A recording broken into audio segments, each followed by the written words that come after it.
In all the faces of all the bears that Treadwell ever filmed, I discover no kinship, no understanding, no mercy. I see only the overwhelming indifference of nature.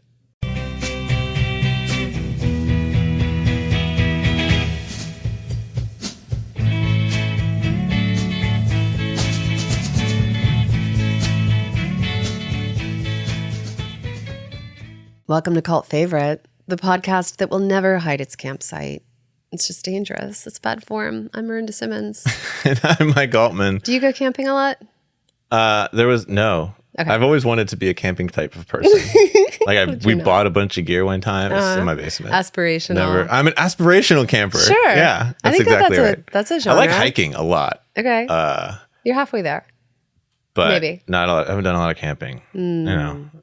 So whatever. I'm Mike Altman. We are two religious studies professors trying to understand all of these cult documentaries that you can't stop binge watching. Professors and decidedly not avid campers. Not avid campers. We're going to. I'm much more of like a cabin type of person. You're a glamper. Yeah, I like a good cabin in the mountains. Well, we're still at the beginning of a new year. Yeah. We're, like lots of people are making intentions and resolutions. Yeah.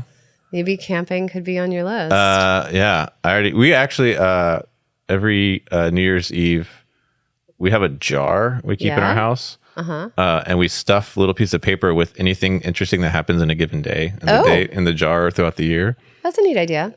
And then at the end of the year, we read them all off and burn them in a fire. Okay. Just like let it all go. Because some of it's good stuff, some of it's bad stuff. You're releasing something into this somewhere. Put like 3 intentions for the year for everybody in the family in the jar. Okay. So you read last year's. You'll read last year's and then burn them and then make new ones. Okay. Anyways, so but camping was not one of my 3 intentions. No. Okay. One of them was write a chapter of my book, which is the same one the last 2 years, and I haven't actually accomplished it. Listen, we believe in you, Mike. Happy 2026, everybody. I'm so glad to be here in time and space with you. I'm glad that I occupy both time and space. We survived, everyone. We survived 2025. I'm projecting. I am more prepared for this year than I was, or for this semester than I was last semester. I'm so excited that it's a new year that I am even looking forward to talking about Werner Herzog.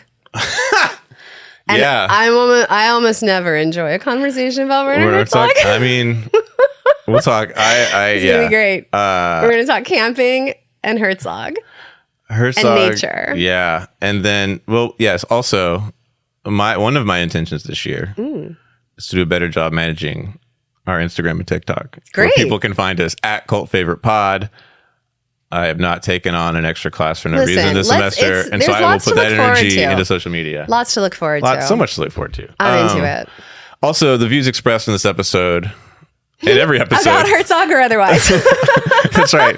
Werner Herzog's legal team should... Lots of people find him to be a really remarkable filmmaker. Are our own as experts and researchers in religious studies and do not represent the University of Alabama.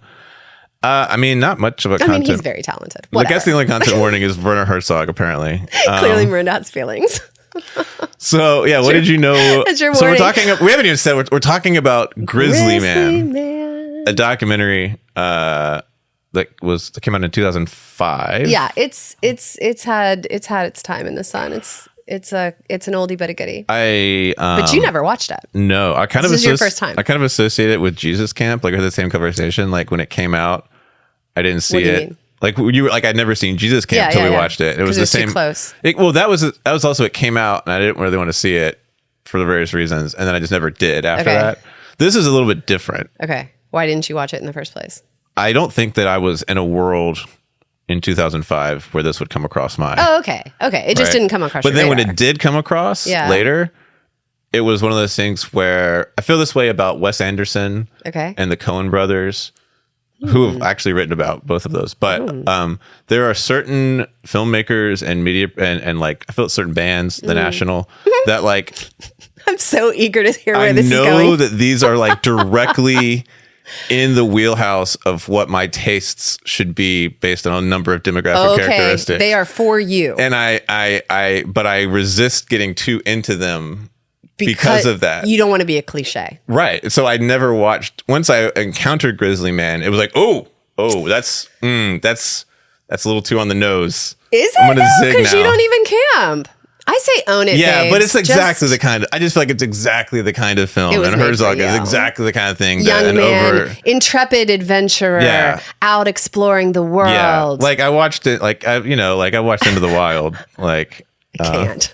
You can't watch Into the Wild? Into the Wild. I know, I watched it. I've got feelings about that too that I will spare you and our listeners. So again, it's like one of those things where it's like, I just knew that it's like, I'm just not gonna, I'm not gonna touch that right now because it'll be, so I knew Werner Herzog from the 2010s era meme about how stupid chickens are.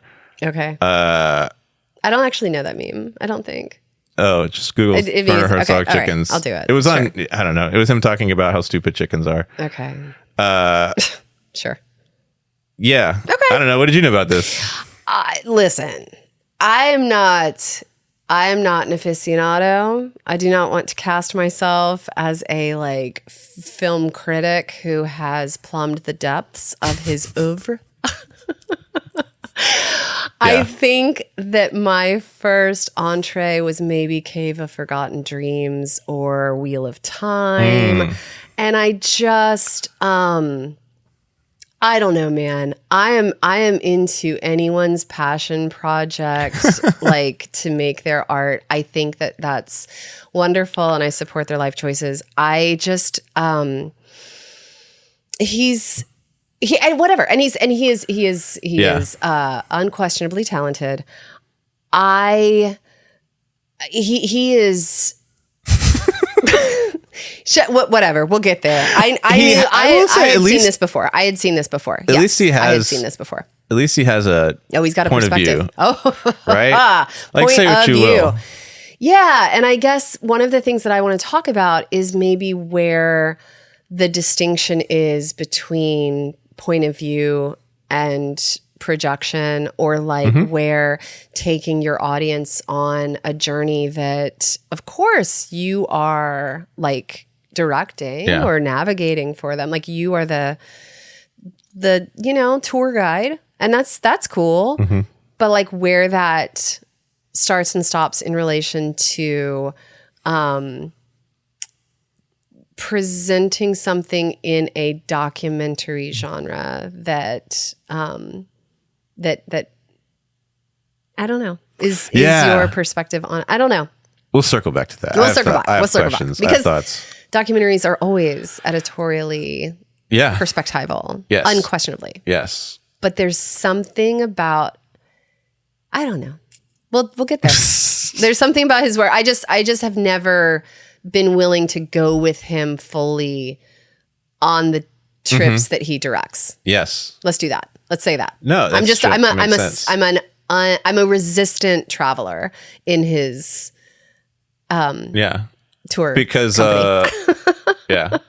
in his travel company, I'm a resistant. The question of tourist. Storytelling is a big one. I think we'll get to. Okay, so let's talk about this actual documentary for a second. Let's do it. Take me there. The documentary tells the story of Timothy Treadwell, the so-called Grizzly Man, using Treadwell's own film footage of his time camping amongst bears in Alaska. A federally protected region of Alaska. Yes. For 13 summers. Yeah. Timothy and his girlfriend, Amy Huguenard, were killed in a bear attack in 2003. Timothy had spent, like I said, 13 summers living among the bears in Alaska. And so the film has Treadwell's footage, and then it also has lots of interviews with friends, supporters, critics, all sorts of people.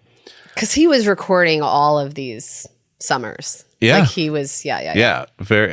hiding his campsite so that he would not get seen by the authorities.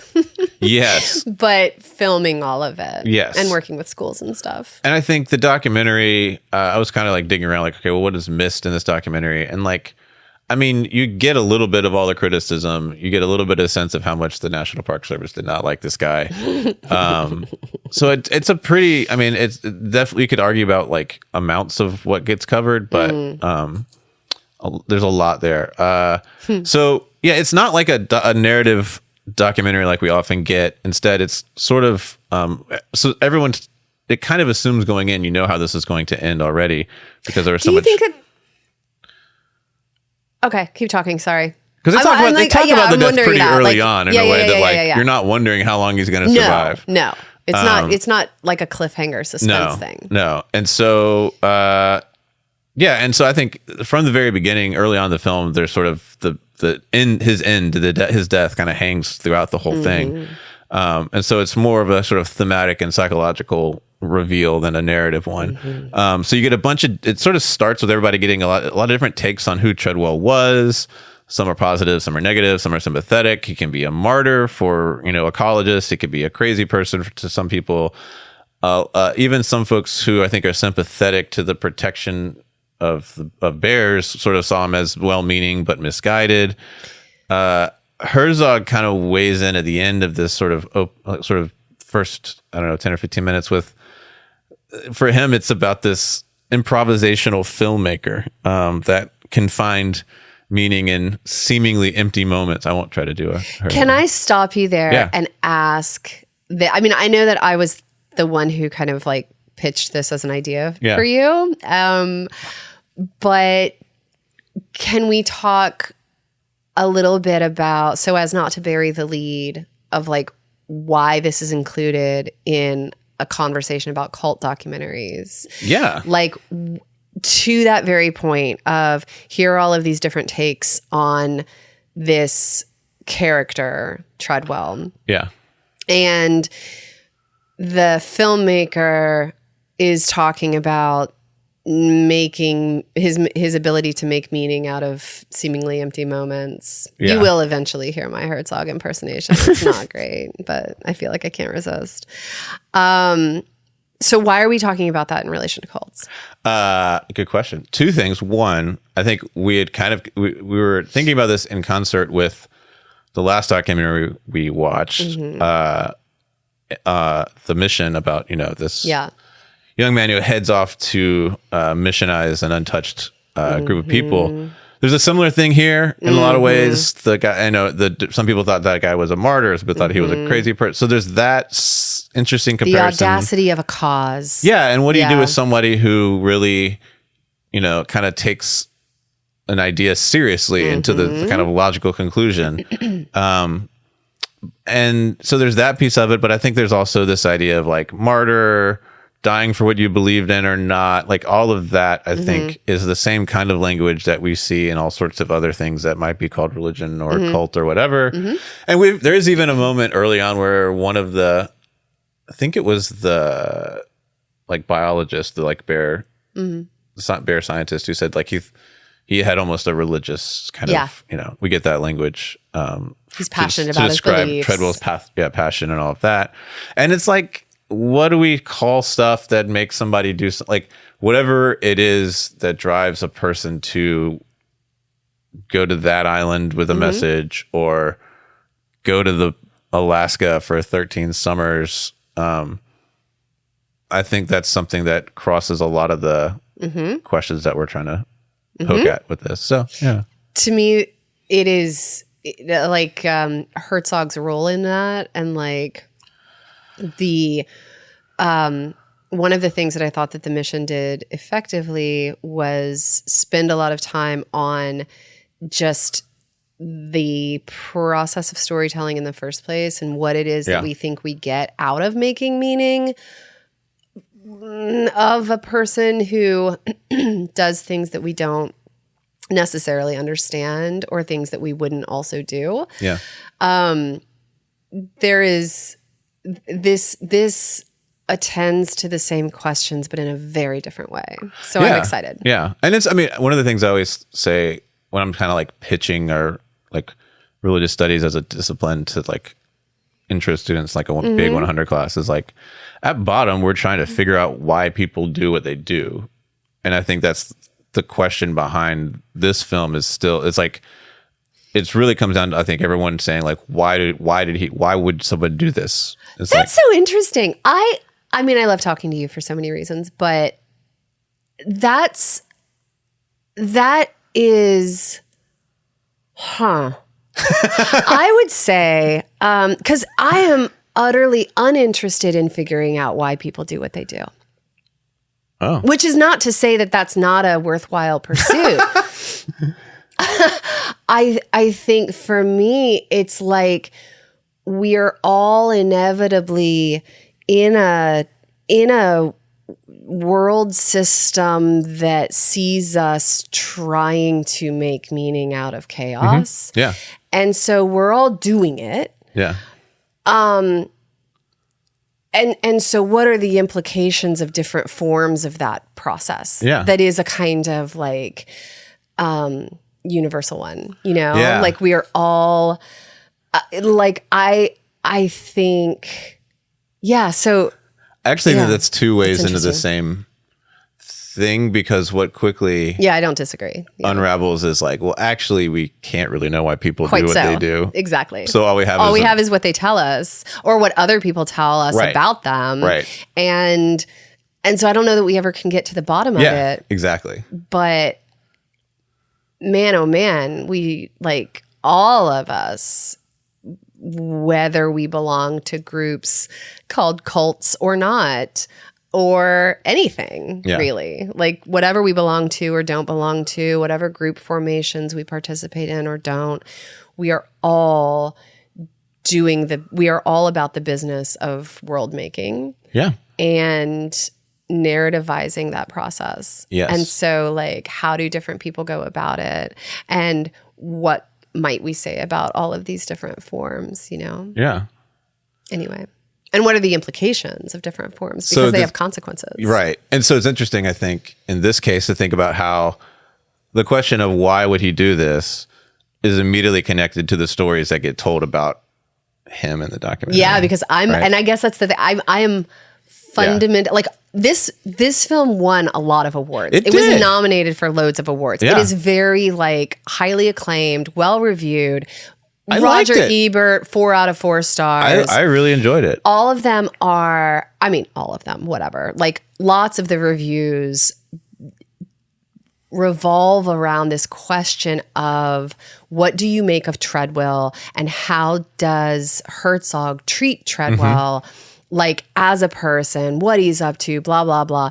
I find those questions fundamentally uninteresting. I don't care what Treadwell is up to in terms of, I care what he's up to, but not because. Yeah. Yeah. What I find interesting is the idea that I have to have a take about what he did. Like, I don't have to have a take about what he did. At all. But I do think part of the why did people do what they do is not just why did Treadwell do what he did, but why did Herzog make this film? Like there's a number of why do we find him interesting? Subjects, what is it that we are doing when we rush in to try to make meaning of his actions? Right. Those are questions I find interesting. Yeah. Yeah. Anyway. Okay. So then we move into a kind of biography of Treadwell. So first, and they actually kind of start with the editing here was interesting. Like the coroner kind of narrates how Treadwell and Amy were killed by this coroner seemed really excited to be in a film. And then the way it's shot though, as he's telling the story and he gets to the kind of climax of because there's an audio tape that existed. It does not exist anymore. Good. Of the attack that the coroner had listened to. Yeah. And Herzog actually listens to it because Jewel Palovak, who was Treadwell's ex-girlfriend, friend, co-conspirator, whatever. Mm-hmm. She had let Herzog listen to it. She later destroyed it. Good for her. Smashed it with a hammer, she said. Good for her. But I have lots to say about that encounter. Yeah, the corner. But even the way they shot the corner, Herzog zooms in and so slowly it goes from this very normal looking shot of the corner to like his entire face taking up the whole frame as it gets. Anyways, we learn that Timothy grew up with a love for animals, had a pet squirrel named Willie, just a great name for a squirrel. Was accomplished diver. Went to California after high school to try to make it in show business and claimed to have been second in line for Woody Harrelson's role in Cheers. Sure. So, I don't know. He could have been in Cheers, and then who knows what happened. There is some mention of drug use or drug abuse. He had a near overdose at one point. He made up a new persona for himself as an orphan from Australia and tried to do an accent that was not even really Australian, apparently. The conversation with his parents, I thought, was really interesting and kind of, I don't know, harrowing in its own way. I thought that was really, that was actually one of the things that I found difficult about the, or kind of moving or something. Yeah. I mean, because they talked about a lot of his struggles, mentally and otherwise, and that was one of the only times that we actually hear just get a tiny glimpse into this person's like psychological landscape, like anybody's, is really complex, and it's not just about this like dude adventurer who is out anthropomorphizing some bears. Like, anyway. No, yes, I agree. I mean, and if you have anybody, like, there's this thing about people who are really into something like this, whether, like, whatever it might be, that it's like, there's this double-sidedness of like, oh, that's their thing. They're like, like at the level that he was at, to like live in, like, where on one level they can be admired, but then there's a point at which you're like, wait, is this good for you? Like, I don't know. There's all these questions around that. That I find interesting. Well, or just like what it is what parts of this person, if we're going to tell a story about Timothy Treadwell, what are the things about him that we are taking seriously and shining light on? And what are the things that we kind of ignore? And I find none of that to be in the service of ultimately trying to make a claim about what he was really up to. It's just so categorically none of my business to make some kind of judgment call about what, like whether or not he was cool. It is just so not. Yeah. But the kinds of dynamics that animate 13 summers of a project that finds him like filming himself and talking to school children, but never really going on the path of someone like Steve Irwin, right, you know? Right. Yeah. Of someone who like is educating people in a really deliberate way. This guy is doing stuff for himself, about himself. And he's saying that he's protecting grizzlies. So, but it's really about him. It's unclear what the gains are, like what the gains that have been made for the bears. He says that he's protecting them from poachers, but we'll get there. Yeah. But you can imagine another world where someone can point to, we've spent X millions of dollars, we've raised this much money to blah, blah, blah, blah, blah, or we've done this or this or that. Like, there's not a lot of like deliverables here. Yeah. Right. And so it shifts from Treadwell himself to how he interacted with people and animals around him. We see a lot of footage of him interacting with bears in ridiculously close ways. And then we also see, people leaving him vague messages, like spray painting on rocks and various things that he takes as a threat. It kind of just feels like people are rage baiting him at a certain level. But I also know that there was probably, and they don't talk about this, but him running into, hunting guides and stuff. Like, that's a thing too. Well, and one of the things that this has in common with a lot of the stories that are told about groups that get identified as cults is a sort of antagonistic relationship between this group, or this, in this case, this person, and like the world around them. Society as we know it and its laws are not things that compel them to act a certain way. Right. In so many cases, it compels people to act this totally different way because this world is not our home. And he very much has a similar ethos of like this government and the way that it, right. you know, deals with the landscape or its nature or whatever is not, whatever. Your laws are not my laws. No, and there's like a whole section where he's just ranting to the camera about the National Park Service. Oh, and violently all this. so. Yeah. And what he wants to do. Herzog comes over with some voiceover talking about how he admires the ways he's captured his rage on film, that the director has given way to the actor. I can't. All right. It's not, again, like, I guess this is what I mean by like a reluctant traveler on his journey. Whatever, Herzog's a human being, and so I'm interested in his opinion to the extent that I find humans interesting, and I want to connect with all sorts of humans. Like, let's talk about feelings. 10,000%, I'm here for it. But like, let's not mistake feelings for analysis. Those are two different things, and they're both really valid and they're both really important. Yeah. They are methodologically distinct for really important reasons. That makes sense. Yeah. And I think that this is an instance in which I think a lot of the time his own opinionated, exceedingly subjective feel about something stands in for documentary analysis. Interesting. That is the reason that I am not on board is really because like if he was making like, I'm making this project because I cannot get like enough of this story and I really want to examine my own feelings about it because this is a really strong reaction that I have to this guy. And what's that about? Like, let's explore that. Yeah.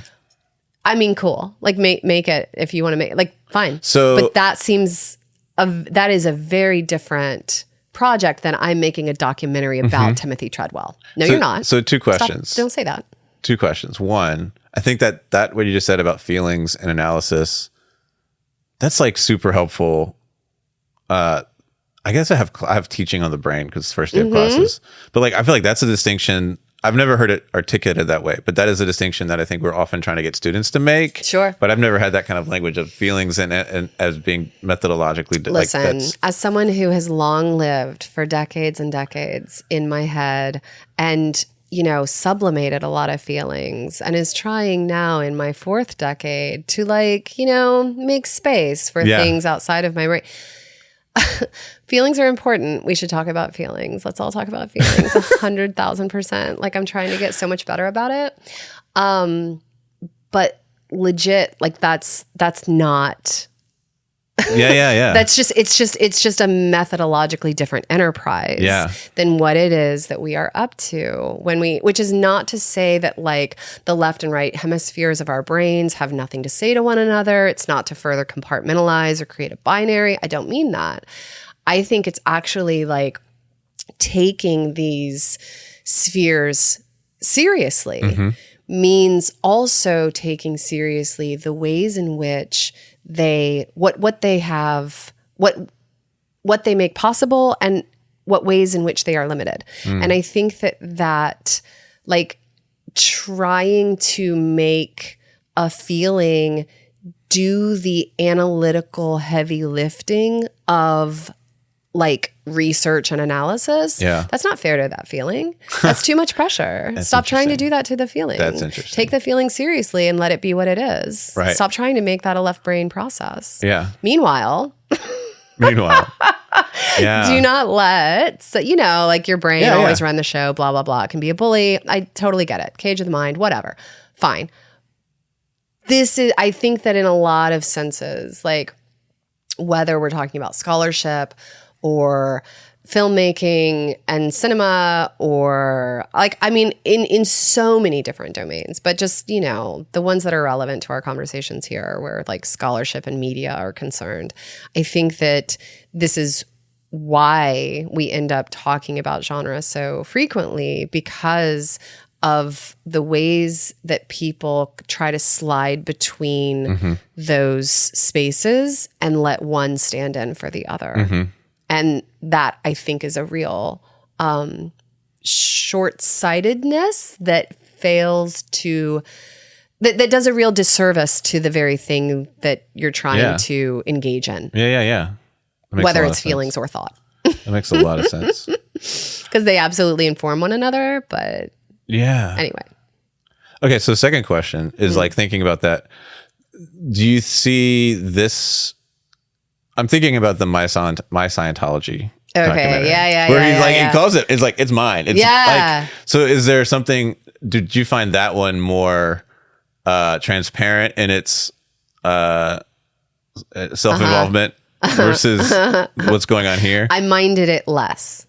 Because it was at least honest about this is Justin Theroux doing his own thing. This is my that makes sense. Isn't that his name? Yeah. It should have been called My Grizzly Man movie. Because it sounds a lot like the actor. What's his name? The one that was in The Leftovers.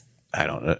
That used to be. I'm so bad at actor names. names. always worried that I'm calling the actor the documentary filmmaker and vice versa. Louis Theroux.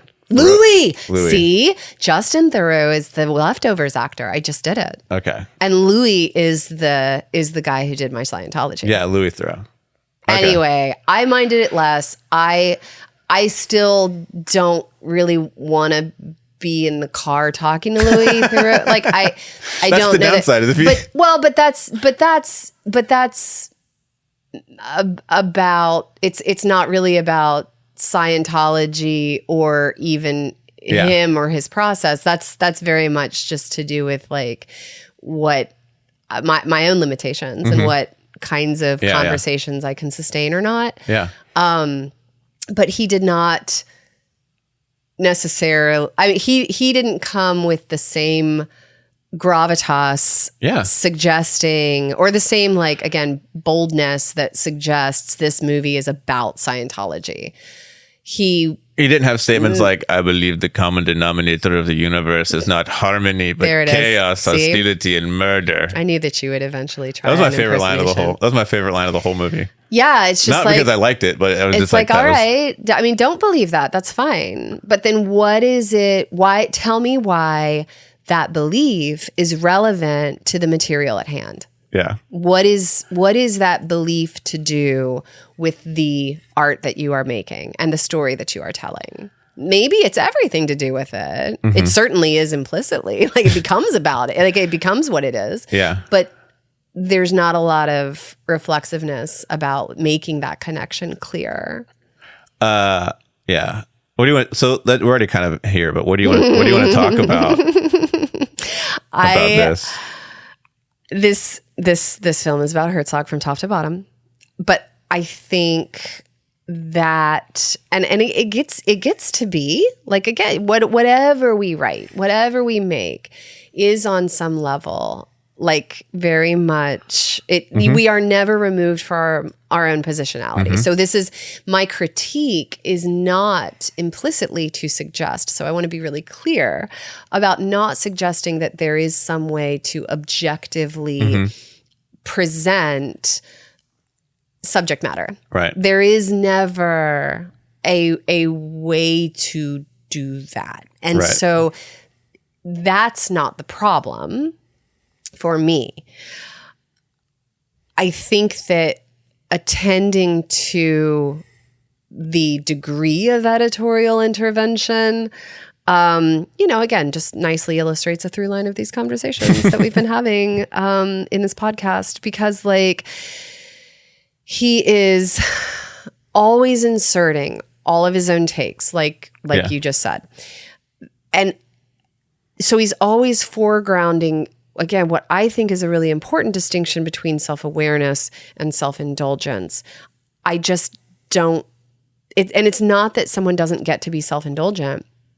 I have, for example, can I give you a corny example? Sure. I have a lot of tenderness. So here, I'm talking about a feeling.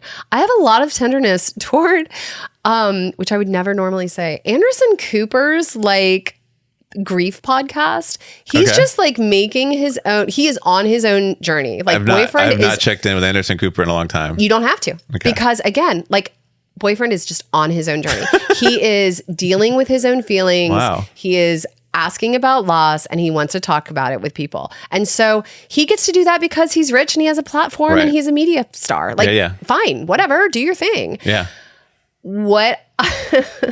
So it's, in that sense, it's could be called self-indulgent, right? It's about me, for me. But the reason that it doesn't, the reason I have tenderness toward it, or the reason I don't mind it, let it exist, man. Good luck on your journey. Godspeed. Is because that is clear from the outset. Right. Here is what I am up to. This is not about grief. We are not plumbing the depths of this concept as a scholarly exercise. We are not going into like the psychological registers of what's happening psychologically and nope. We're not talking about the brain. We're not talking about cognitive science. We're talking about his experience. Yeah. And he's sharing that with the people that he has conversations with who've had their experiences because human suffering is universal, whatever. Fine. Yeah. This is a movie ostensibly about Timothy Treadwell. No, it's not. No, it's not. And so that's my, just be clear. Like, when he says things like, okay, so is this what you just said? That I believe the common denominator of the universe is not harmony, but chaos, hostility, and murder. But it gets better. What? The next one that One day we'll charge $1 a month people to look at our show notes. In all the faces of all the bears that Treadwell ever filmed, I discover no kinship, no understanding, no mercy. I see only the overwhelming indifference of nature. That's my purpose. It's terrible. I see only the overwhelming indifference of nature. To me, there's no such thing as a secret world of bears. This blank stare speaks only to the half-bored interest in food. But for Treadwell, this bear was a friend and a savior. Like, okay, you see this and he sees that. Yeah. Tell me why that's interesting to you, Herzog. Why is that something that we need to? Because the reason that this is an issue, the reason this is a problem, in my opinion, but here I'm not, given like what I'm giving an analysis here about is genre, not about like whatever. The fact that with his ex-girlfriend, so Herzog has heard this tape of Treadwell and his girlfriend dying. And now he's talking to his ex, who has also, we've just seen at the coroner's office, the coroner, who is just seemingly so delighted to be on film, has so much to say about the importance of a watch and like tells her whatever, man. There's just so much projection onto this woman who is showing up with a human feeling about a loss. Yeah. So like, she's showing up with her feeling and she's grieving. Because this is probably all within a year of his death. Like, Herzog shows up to like share space and time with this woman's grief. Yeah. And fucking just like he's heard this tape and is just like giving her the tape and saying, never listen to this. You must promise me you never listen to this. You promise me you will never. And I'm just like, who do you think you are? Yeah. Like, that's my thing, is that like, this is someone who is, whether or not, like, if you think that, if you think it would be like this kind of, that is not, I felt like I was eavesdropping on someone's grief. Yeah. And if someone shows up like Anderson Cooper to say, I need to process this publicly, then like, great, you've invited me to that party. And so listening does something for you. I'm here for you, man. I will sit with you and listen to your grief because we have some to share. For her, who like said yes to being on a documentary. Okay. And she like is, well, she had some hand in like promoting that this should be made. Sure. Yeah. I felt like it was, I felt like that exchange, it felt inappropriate to me. Yeah. It felt inappropriate in the, in its just modality, in Herzog's telling her as a filmmaker, I'm making a film about this dude. Yeah. I've never met him before. I'm going to tell you what you should or shouldn't do with or about this tape. Yeah. Meanwhile, I'm going to do that publicly as part of this film so that the listeners at home can be privy to this. I don't know, man. The degrees of presumption were just so heavy. And maybe she was doing the same as part of like, I don't know. I just know that it did not feel like something that I should have been allowed to listen to. Like if she's not allowed to listen to the tape in general, I felt like this whole conversation was something also that I was not allowed to listen to, and it was being foisted on me, and I did not like that. Yeah, at all. I think that, all you said, talk about this projection all the way down. All of these things, all these sorts of documentaries, all these sorts of narratives are obviously stitched together. They're fabricated in these ways. For me, that scene and a couple others just seemed so staged and like premeditated that I agree with you about feeling this is not a conversation I should be seeing, but also it just sort of like all these documentaries are fabricated, but some of them hide the seams better than others. It's like well-made furniture where you don't see the dovetails, you don't see how it's held together, right? I think that the moments that feel not only just like I shouldn't have seen it, but like it felt so staged and performed for me as a viewer in this case. Interesting. It just makes it feel like it's not. It makes it feel like I can see the seams in a way. I don't actually mind the staging and the seams.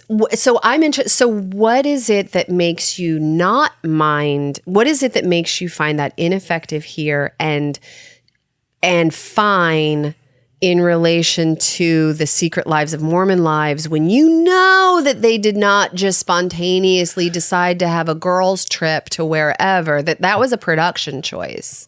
Why is that not, like the seams are everywhere? Yeah. What is the not problem with that? Or like when do you mind seeing seams and why? I think it's similar to your take about the transparency or like the Anderson Cooper versus like, what are you saying you're doing? And then how are you doing it? And so like, I think the thing that I remember when we talked about the Secret Lives of Mormon Wives, there was the box that said, what is his name?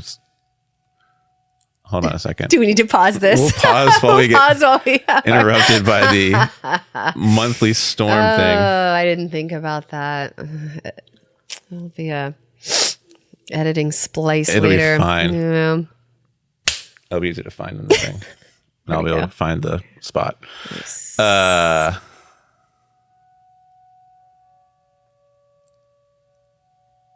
Isn't the one in here? Do I have a thing in here? Like a really loud one that happens?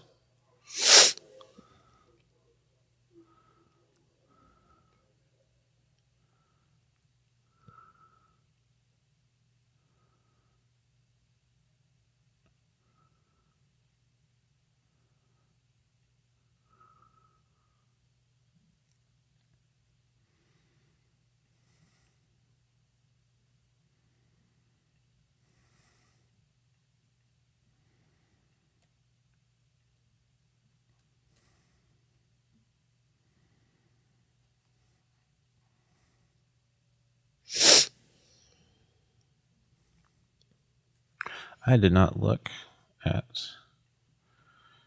I wonder how much traffic How much traffic Unsilver Religion got yesterday?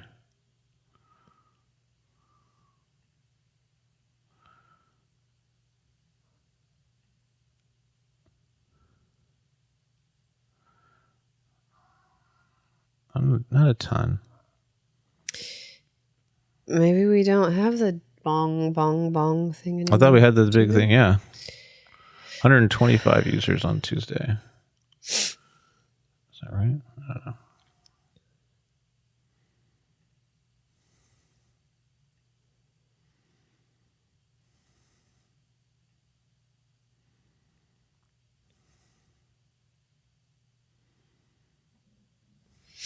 Hannah says, sounds great. February 19. Yeah, I'm actually probably going to ask her. Yeah, good. Ask Christian to do it.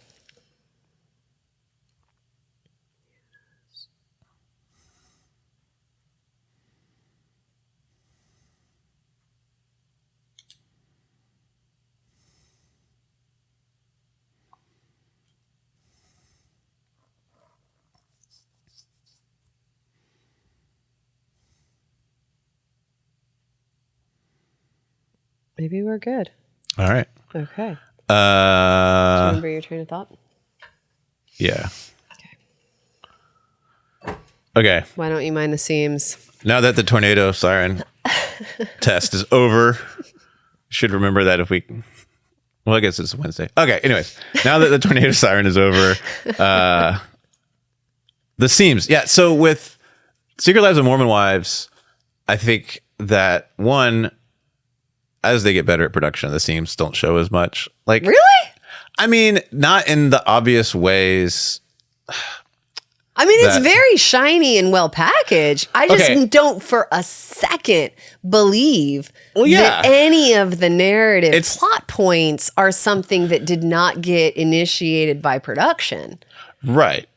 But you don't see production intervening directly in a way, right? So like when you see Herzog standing there listening to the tape, or when you see some of the conversations that he has where it's like, this is being redone for this moment. Like this is like, so on one level there's that piece. There's also the genre thing of like, if this is being put forward as, you know, as a certain kind of documentary that's going to win all these awards, then that's when I think the staging feel of it hurts it a little bit more in my eyes. Whereas I think, like in No Secret Lives of Mormon Wives, I was making fun of the box that said Dakota shit on it. Oh yeah, right. Right. To me, because like no one writes that. Like that was an obvious example of like no one writes that on a box. But that was an earlier episode when I think they were self-producing. Or that they all decide to go play laser tag or wherever. Well, that makes sense to me. That's not at all to me. That's part of the that's part of the genre. Like that's within the whole thing. Yeah.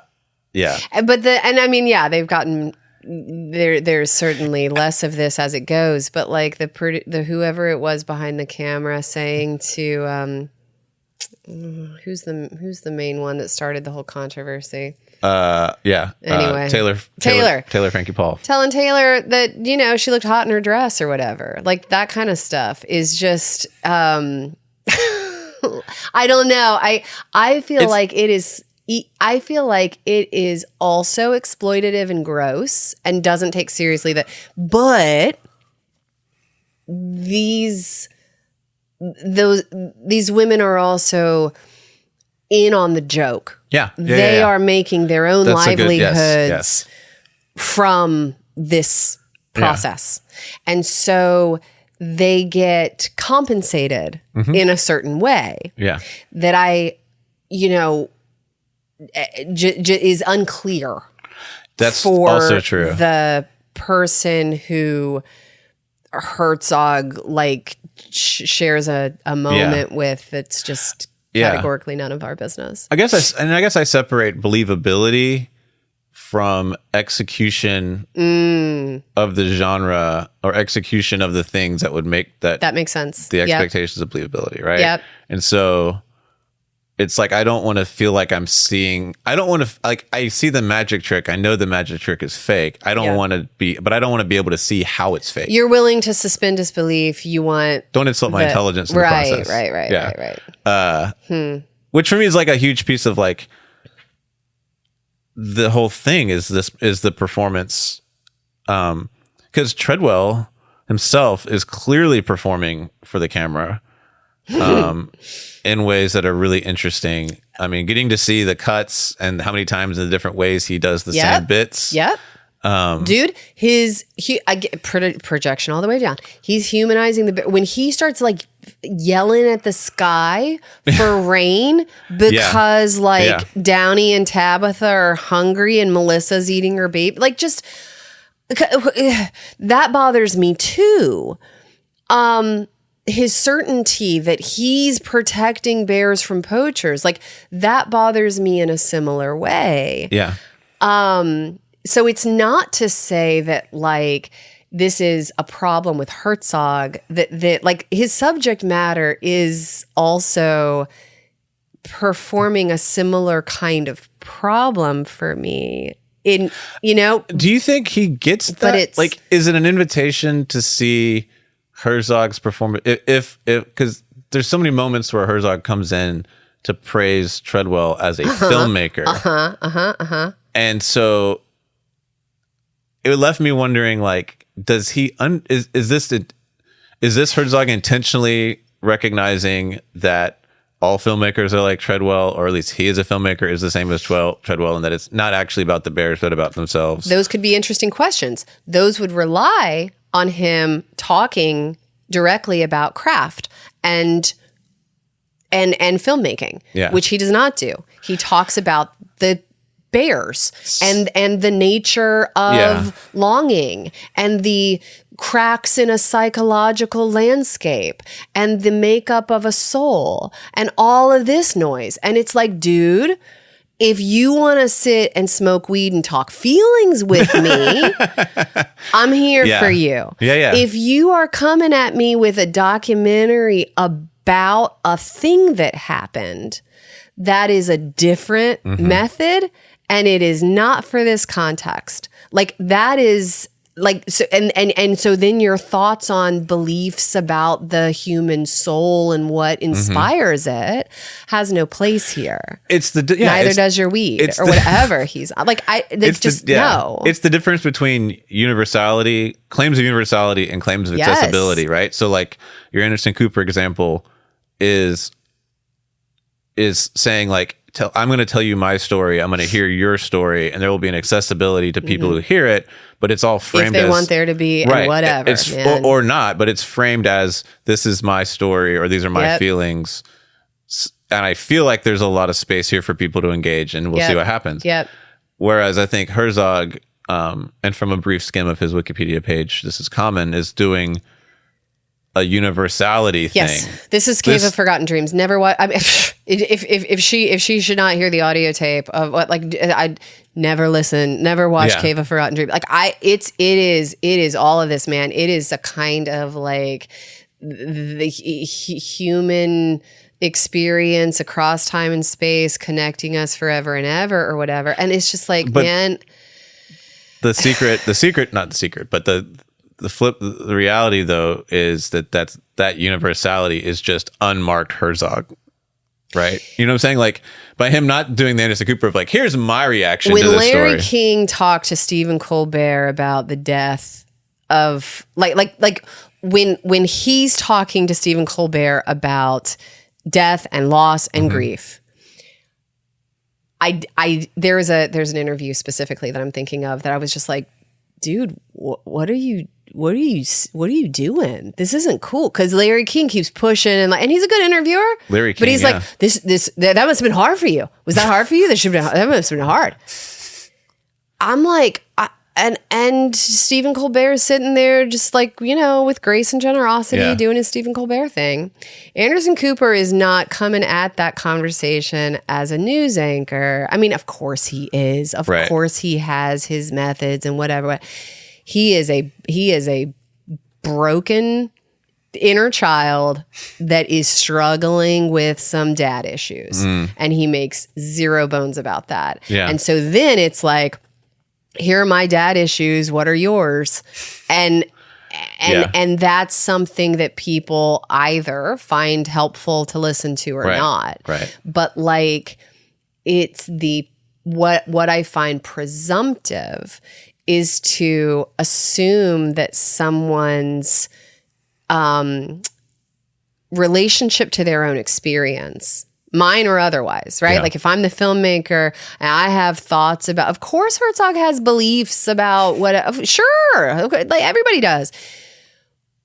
But it's presumptive to suggest that those have a place in a film that is ostensibly about, so like when it is that we, what kinds of perimeters we draw around our subject matter and what we allow to come into those conversations and what we disallow. That's what's really interesting to me. And so too with Treadwell and what he was ostensibly doing with and for bears. Yeah. That's about him. Yeah. From jump, that is about him. Yes. You're naming this bear Melissa. All right, man. She looked like a that's Melissa. that's you, right? And so you might love Melissa, but come on, that's you know what I'm saying? I do. I don't. And that's where Herzog's take about the indifference of nature, and I don't see this on the bear's face, is a little bit missing the point. Yes. Because everything is indifferent. Like, everything is indifferent. You are not going to ever tell me what exactly is going on in this bear. Right. Whether it is a connection with an unlikely creature or whether it is cold indifference and bored hunger. It's not, what do you think that is a question to me, like, can God make a rock that he can't lift? Did you watch My Octopus Teacher when it came out during COVID? What? My Octopus Teacher on Netflix. Oh, yes. Where the guy befriends an octopus. Well, listen, I say yes, no. I watched the first 10 minutes. It's probably beautiful. I have not given, I was not in a space We were all in all sorts of places then. Right. Like I was watching. I barely remember it. What was doing it for me during lockdown was Columbo. So as we have discussed. Yes. So like I needed a universe of order. Yeah. Where no good guys lead and is bad guys are clear. Well, like who done it and how they did it is clear. Like all of it, like even that is something. And because this is interesting, Mike. In Columbo. This is a wide ranging conversation. In Columbo. No, good guys and bad guys aren't clear. So what? Like it's, he has a lot of empathy for a lot of his killers. That's true. He's like, I like a lot of the people I arrest. Yeah. It's not that I can't connect with you as a human. It's just that this is happening with like there is clarity about the rules of engagement. Columbo doesn't mix his his feelings and his analytic methodology. Exactly. There you go. And I appreciate that so much. Yeah. Because it's like he knows, and it's not that he won't take a call from Mrs. Columbo while he's on the job. Yeah. He's always a dude living a life. Of course he is. Yeah. But and he's cleverer than he lets on, and he knows this, and so there's always a little bit of a sleight of hand going on. But it's like it is not, I'm not here to make a moral judgment on your character. Right. I'm not saying that you're good or bad. I'm going to arrest you because you killed this person. Right. And that's the law of the land, and those are the rules that we've decided to live by, and whether that's okay or not is really not up for discussion. That's just not the point. Yeah. So My Octopus Teacher, I wasn't I needed clear parameters of method and genre because my own world was flung like so many of us into disarray, and so that in that moment didn't feel comforting to me. That felt like, I don't actually know what I'm getting in for here, and so I'm not gonna. So I only watched a little bit. Like I read about it. It's just an interesting example because no one considered that guy. I mean, I'm sure there were SNL jokes about it, but like no one thinks of that guy in the same way they do like Timothy Treadwell, right? Granted, the danger is way different, but it's just a whole, it's interesting when we... Did they think it was about octopuses? No, it's about him. But I mean, that's what it is. But like in the same way that the reviews of Grizzly Man really do take seriously the conceit that this is about Treadwell. Yeah. But like, no, it's not. It's about Herzog.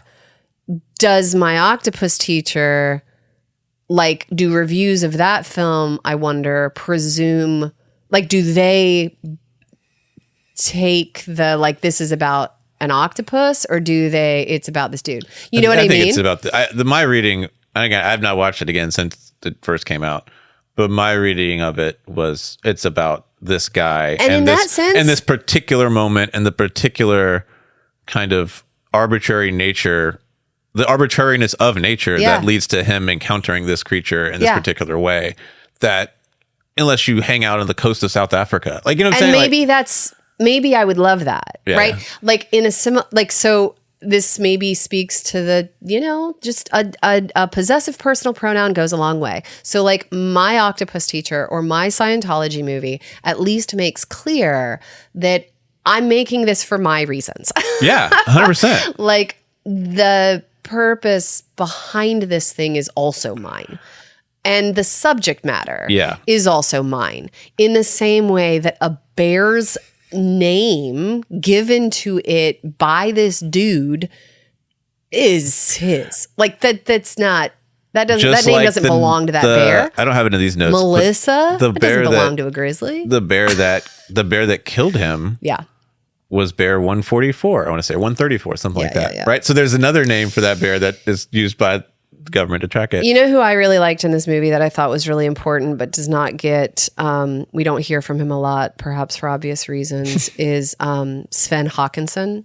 Okay. Remember him? He was the director of the Adjudication Museum. Yes. Oh, he had a great line. Yes. Yes. Well, and he's an important voice in the mix. Like the Adjudication, like he's speaking from a perspective and from a like both with his own heritage, but also from like the research and anthropological work that he does.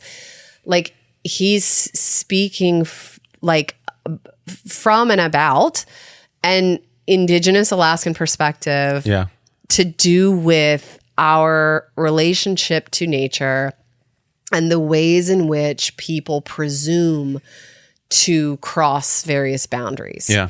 And what he says, but again, this is just one voice in the mix of different people weighing in on like whether what Treadwell was up to was good or bad. That's how Herzog presents it. But what he talks about, he says, I'm analog today. See my pages, people who are watching this. You can hear that. Good audio. I know. No, it's good. Sorry. It makes people know that we actually aren't just like... The seams are showing. Winging this. Sometimes you have to show the seams for authenticity and authority. He tried to act like a bear.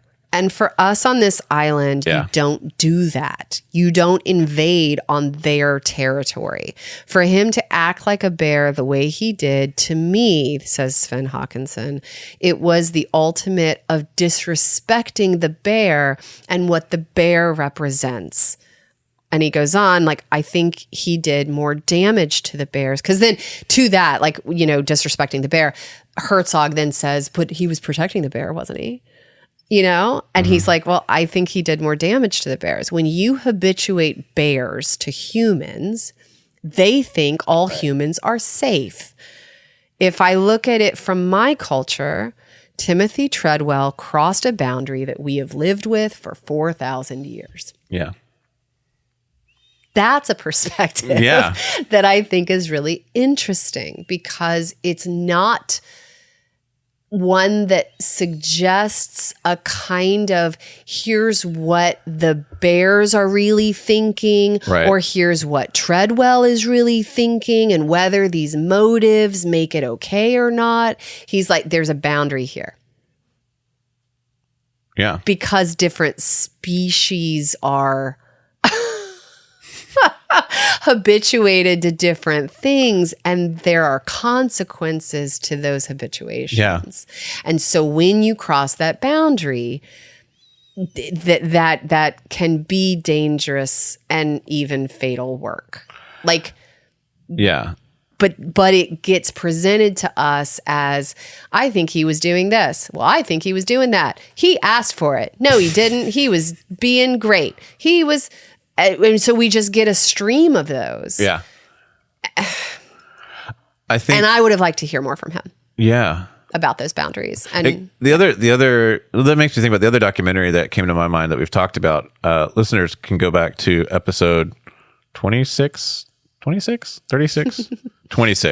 26, when we talked about the hatchet wielding hitchhiker, where yes, in a similar way. Now the difference is the kind of Herzog analog in that is the newscaster, I think, who sort of gets this guy out into the world. But I think it is a similar case of how the story gets told, the details that are left out, the things that, and that one, I think you're getting kind of almost a step back view, as opposed to where Herzog is sort of making the myth at the same time. And what the hatchet wielding, which that's an interesting parallel. Like or example to put in conversation, because I had lots of issues with that film, as you will perhaps recall, but I appreciated that it at least touched on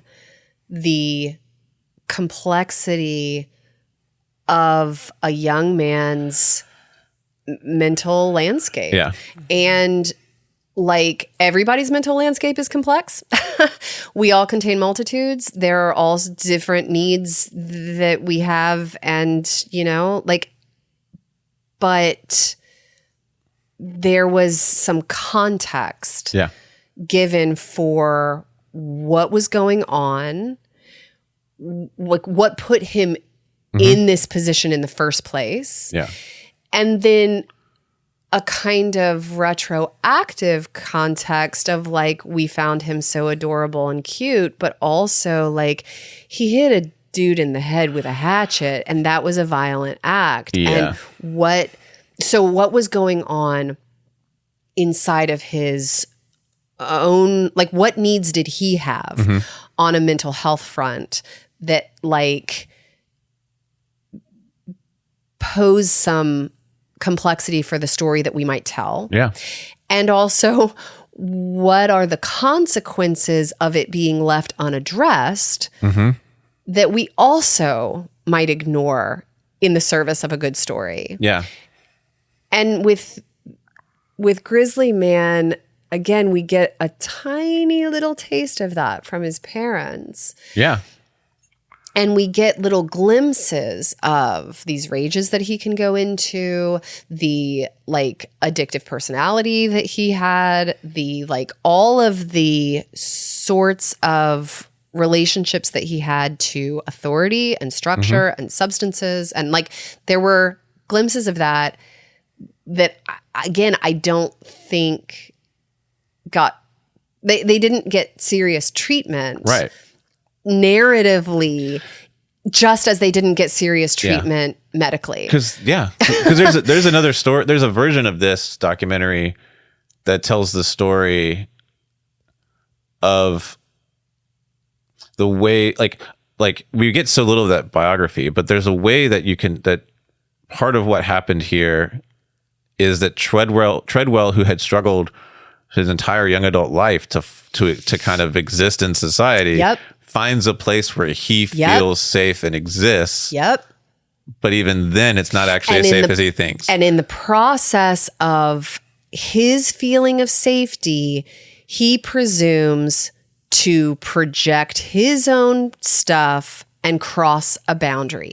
Yeah. Sven Haakonssen. Yeah. And so let's explore what the consequences are. What is it that makes us feel comfortable projecting in that way, crossing certain boundaries in various ways, and what the consequences of that are. And what boundaries we see, because he felt like you could see an argument that he already felt like he had been thrust over the boundary.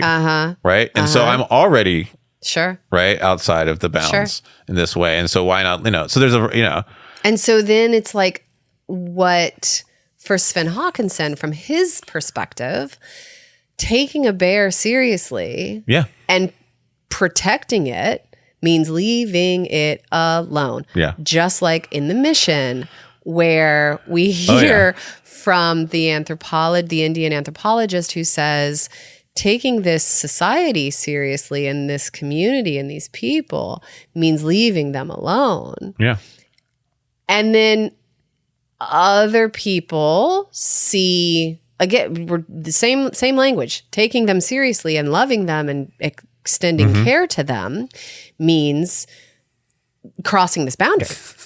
And so we're how dare you take away their right to hear the gospel? Yeah. Or of course this Melissa needs rain because she's eating her babies. Yeah. And how dare you, sky, as if nature is anything to do with your feelings. Again, it's just like so to me it always is a matter of we're all the Mary Douglas, the Mary Douglas moment of the distinction that she makes between dirt and soil. We are all looking at matter. Yeah. Here's a pile of earth. Is it dirt or is it soil? Mm-hmm. So like we're all engaging the same the stuff, right? Yeah.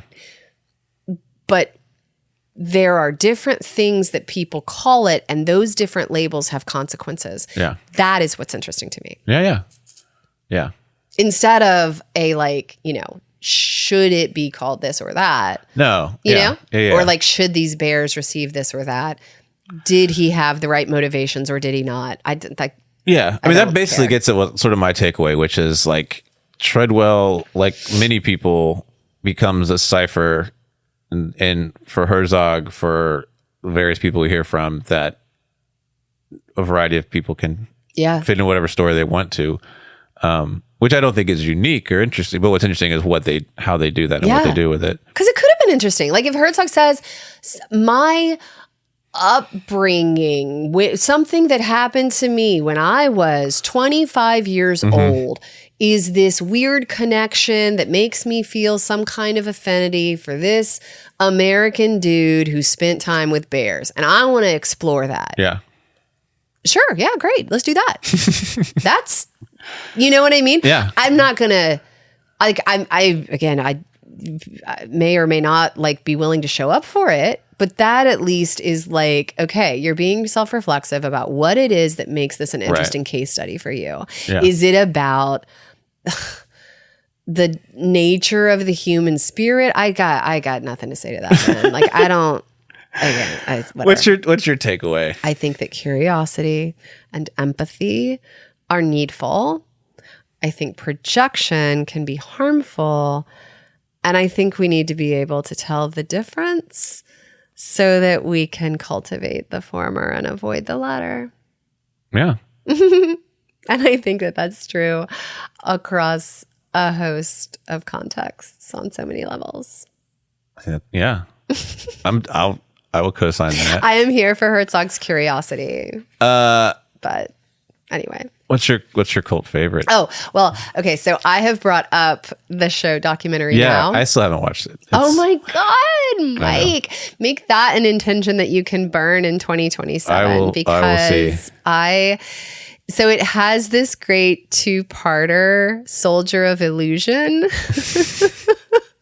which satirizes Herzog. Because Herzog, he made a lot of documentaries, but he also has made lots of like just narrative films. And he's Okay. also been in movies and stuff. He has an Instagram now, apparently. That's pretty good. Well,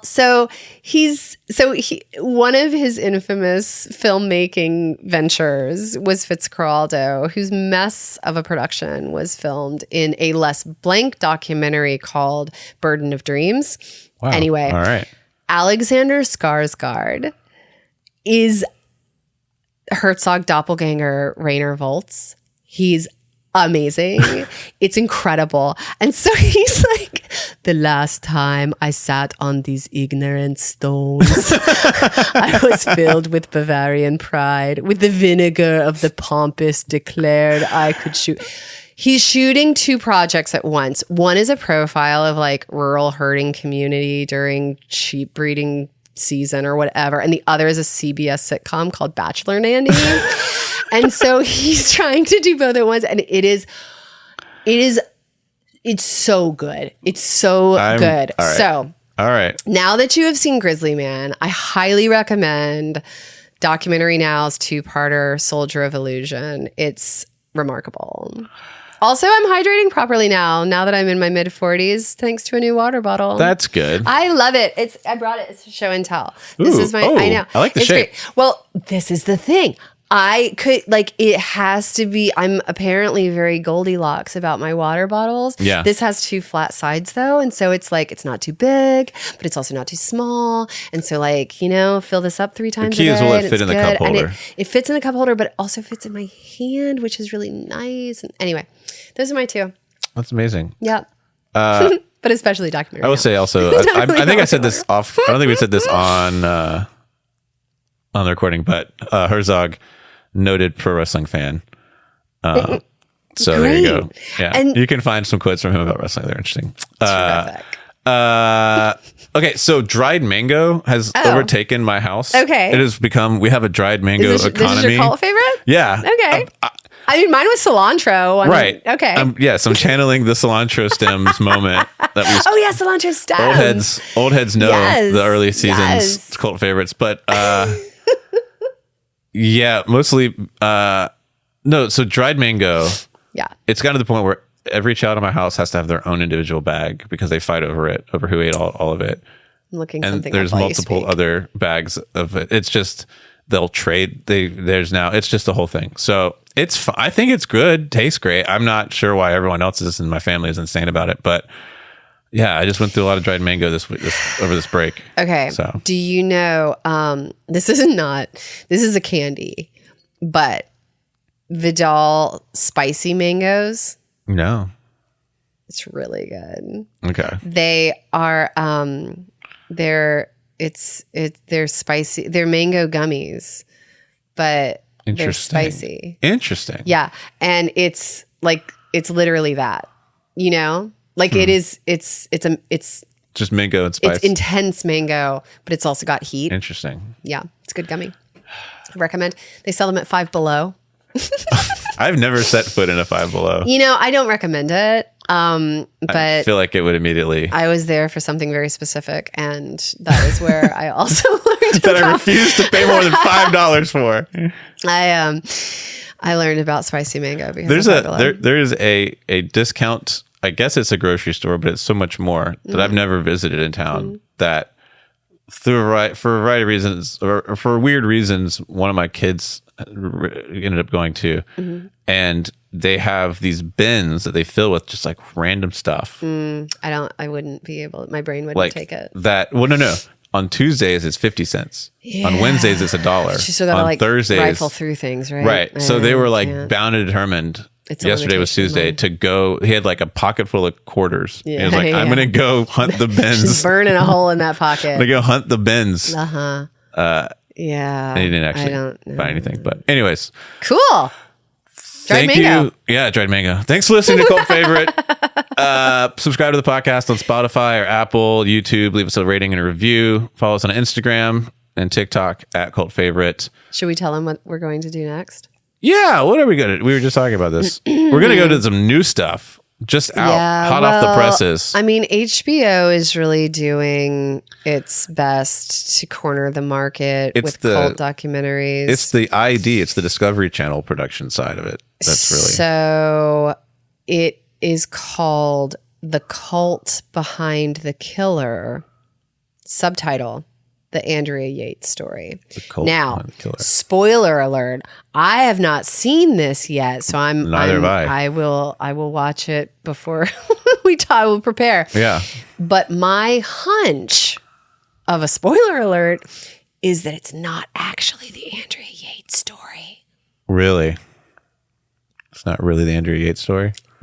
In the same way that whose story? We have to find out whose story it is. Grizzly Man is not actually about a grizzly. No, that's true. And it's not actually about Treadwell.